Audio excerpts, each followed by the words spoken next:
নমস্কার বন্ধুরা, আমার একটি নতুন ভিডিওতে তোমাদের সবাইকে অনেক অনেক ভালোবাসা আর স্বাগত জানাই। তো এটা হলো সোমবারের ভিডিও আর আজকে হলো শুক্রবারে আমি এডিট করছি আর পোস্ট কবে করব জানি না। তো যাই হোক, টাইমে হয়ে উঠছিল না। তো এখন বাজে 6:30, আমরা বেরিয়ে গেছি। আমি আর রিশানের বাবা যাচ্ছি। রিশান ঘুম থেকে ওঠেনি অত সকালে, আর ওকে ঘুম থেকেও তুলিনি, কারণ ও ঘুম থেকে উঠলে আবার স্কুল যেতে প্রবলেম করবে। তো তাই জন্য আর কি ওকে ঘুম থেকে তুলিনি। এখন 6:30 বাজে। আমরা বাড়ির পুজো কমপ্লিট করে মন্দিরে চলে এসেছি একটু দর্শন করতে। ভেতরে তো ঢুকতে পারবো না জানি, ভিড়টা দেখতে পাচ্ছ, প্রচণ্ড পরিমাণ ভিড় ছিল। প্রায় 2 মাইল জুড়ে লাইন ছিল, ছেলেদের লাইন, মেয়েদের লাইন, মানে 1.5-2 মাইল জুড়ে লাইন ছিল আর কি। অনেক দূর দূর থেকে এখানে লোকজন পুজো দিতে আসে, আর আমরা বাইরে এখানে একটু পুজো করেছিলাম। পুজো করে তারপরে আমরা চলে গেলাম টিপ দিতে, আর ইনি সবথেকে ভালো টিপ দিচ্ছিল। অনেকজন বসেছিল, ইনি সবথেকে ভালো টিপ দিচ্ছিল, তাই জন্য আমরা এনার কাছেই দিচ্ছিলাম। আর এই যে সাইডে গাছটা তোমরা দেখতে পাচ্ছ, এটা হলো 100 বছর, এটা 100 বছরেরও বেশি পুরনো গাছটা। তো এই গাছটা যখনই যে কাটতে আসে তাকে নাকি স্বপ্ন দেখায় যে তোর বংশ নির্বংশ করে দেবো, তারপরে আর সে কাটতে আসে না, পরের দিন আর কাটতে আসে না। তো এরকম গল্প শুনেছিলাম, জানি না সত্যি কি মিথ্যা, মনে হয় সত্যিই হবে, নয়তো কেন বলবে লোকজন। তারপরে সেখানে প্রণাম টনাম করে বেরিয়ে চলে আসলাম, আর ভাবছিলাম রিশানকে নিয়ে আসলে ও প্রচণ্ড খুশি হতো। পরে সোমবারে ইচ্ছে আছে আমি আসবো না, রিশানের বাবা রিশানকে নিয়ে আসবে। তো তোমরা লাইনটা জাস্ট দেখো, এটা সাইডের লাইনগুলো, আর এখানে পুরো মেলার মতন বসে গেছে।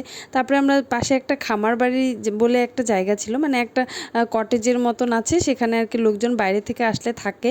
আর সাইডের ভিউটা দেখো, জাস্ট খুব অসাধারণ, একটা বিলের মতো। আর সাইডে ছোট ছোট রাস্তা আছে, সেখানে মানে সেখানে বসে আমরা প্রচুর ছবি আর রিলস বানিয়েছিলাম, মানে আমি আর কি, বর না। তারপরে এই যে এরকম একটা শ্যুট নিচ্ছিলাম, খুব ভালো লাগছিল জায়গাটা, প্রচণ্ড সুন্দর জায়গাটা।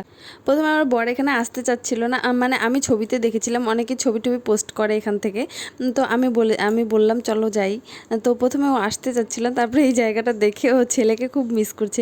অ্যাকচুয়ালি আমার বড় কোনো ভালো জায়গা দেখলে ছেলেকে না নিয়ে আসলে খুব মিস করে। তো ও বলছিল পরের সোমবার ওকে নিয়ে আসবো। মানে খুব সুন্দর ছিল জায়গাটা, মানে সাইড ভিউগুলো এত সুন্দর ছিল, অসাধারণ, জাস্ট অসাধারণ। তারপরে এখানে একটা ময়না পাখি ছিল, আমি একটা ভিডিওটা পোস্ট করেছিলাম। ময়না পাখিটা কথা বলে, ও সকাল থেকে ও প্রচুর লোকের সাথে কথা বলতে বলতে টায়ার্ড হয়ে গেছে, তার জন্য আর কিছু বলছিল না, শুধু একবার হাই বলেছিল। আর বেশি কথা বলতে না গেলে না ও ঠোকর দিয়ে দিচ্ছিল, মানে ঠোকর দিতে আসছিল আর কি। তারপর খামার বাড়ির সামনে দুটো রাজহাঁস ছিল, আমার বর কী করছিল, আমি পুজো করার জন্য চিড়ে কিনেছিলাম, সেগুলো দিয়ে দিচ্ছিল। আর তারপরে যাওয়ার সময় আমার বরের মুডটা দেখো, একদম অফ হয়ে গেছিলো, মানে প্রচণ্ড রেগে গেছিলো। কোথাও ঘুরতে গেলে প্রচুর ছবি আর ভিডিও তুলে দিতে দিতে আমার বর হাঁপিয়ে যায়, শেষে রেগে মেগে চলে আসে, মানে আসার সময় একটু রাগ দেখায় আর কি, মানে অভিমান আর কি। তারপরে বাড়িতে চলে এসেছিলাম, বাড়িতে চলে এসে দেখি রিশান ঘুম থেকে উঠে গেছে, ওকে স্নান করালাম, রেডি করালাম, তারপরে একটু ওকে দিয়ে একটু পুজো দেওয়ালাম। আর আজকে তো আমি সারাদিন উপোসই করব, মানে সোমবারে আর কি উপোস করেছিলাম, শ্রাবণ মাসে প্রত্যেকটা সোমবারে আমি উপোস করেছি। তারপরে যে রিশানের পুজো দেওয়া হয়ে গেছে, তারপরে আমি আর রিশান মিলে চলে গেছিলাম স্কুলে, ওর বাবা চলে গেছিলো কাজে। তো চলো টাটা, থ্যাঙ্কস ফর ওয়াচিং, জয় শিবশম্ভু।